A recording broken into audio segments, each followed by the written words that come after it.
कांग्रेस से राज्यसभा चुनाव लड़ चुके कांग्रेस नेता फूल सिंह बरैया ने कोरोना के आंकड़ों में हेराफेरी का आरोप लगाते हुए कहा कि निश्चित तौर पर कोरोना तो फैला है। कांग्रेस से राज्यसभा चुनाव लड़ चुके कांग्रेस नेता फूल सिंह बरैया ने कोरोना के आंकड़ों में हेराफेरी का आरोप लगाते हुए कहा कि निश्चित तौर पर कोरोना तो फैला है, लेकिन अधिकारियों में भाजपा के नेताओं की मिलीभगत से आंकड़ों में हेराफेरी की जा रही है, जिसका उन्होंने उदाहरण दिया। साथ ही उन्होंने कहा कि जहां जहां उपचुनाव है वहां कोरोना के मामले ज्यादा निकाले जा रहे हैं, जिससे उपचुनाव को आगे बढ़ाया जा सके।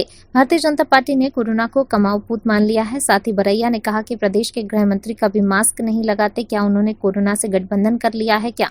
बरैया का कहना है कि कोरोना के चलते लॉकडाउन कोई समाधान नहीं है, इसके लिए दवाई ढूंढी जानी चाहिए, क्योंकि लॉकडाउन से गरीब और मजदूर वर्ग का व्यक्ति बेरोजगारी की कगार पर है। मांग करती है तो क्या? ये भारतीय जनता पार्टी, दरअसल भारतीय जनता पार्टी ये अब भूल गई है। क्यों? एक कहावत है कि जब आखिरी समय आता है तो व्यक्ति शुद्ध बुद्धि भूल जाता है।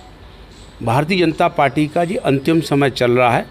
अभी ये इतना ही भूल गए, अभी की बात कर रहा हूँ, कि ये अभी कांग्रेस पार्टी के विधायक तोड़ करके अपना कुनबा बसा रहे हैं। अरे आपका बेटा पैदा होगा वही आपको पिता कहेगा। दूसरे इकट्ठे कर करके आप अपना कुल बसाएंगे, ये आपका खानदानी कुल नहीं है, ये आपका अवैध संबंध है। और मैं कहना चाहता हूँ कि कांग्रेस पार्टी का जो कंसेप्ट है शेड्यूल कास्ट और शेड्यूल ट्राइब, आज आप देखिए कि शेड्यूल कास्ट शेड्यूल ट्राइब अगर आज अस्तित्व में है, ओबीसी अस्तित्व में है, माइनॉरिटीज़ के लोग अस्तित्व में हैं, किसी भी बिरादरी का गरीब आदमी अगर अस्तित्व में है तो वो संविधान के कारण है। और संविधान आज 65 साल से ज़्यादा कांग्रेस के हाथ में रहा। कभी भारत के नागरिकों को ऐसा महसूस नहीं हुआ कि संविधान खतरे में है। और भारतीय जनता पार्टी के हाथ में सिर्फ 5 साल में ही संविधान 6वां साल चल रहा है। संविधान उन्होंने आज की तारीख में 80% तक ख़त्म कर दिया है।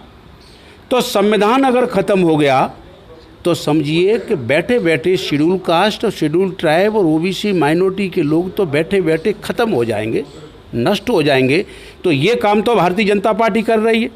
संविधान मिटाने का काम तो भारतीय जनता पार्टी ने किया है।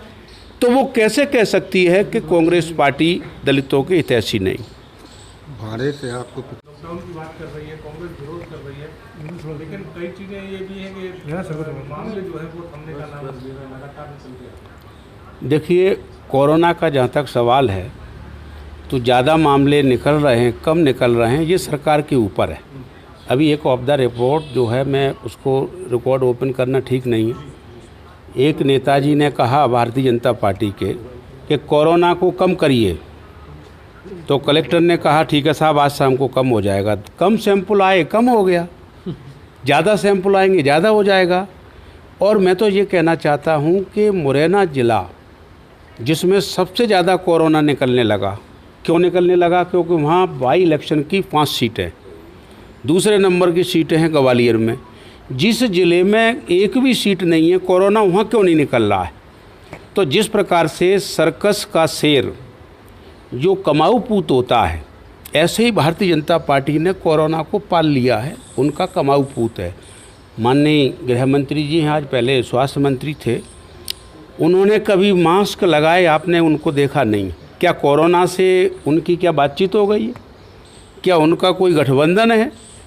तो कोरोना जो चीज़ है, इन्होंने कोरोना के नाम पर पूरा देश है, पूरा का पूरा देश उन्होंने ख़त्म कर दिया।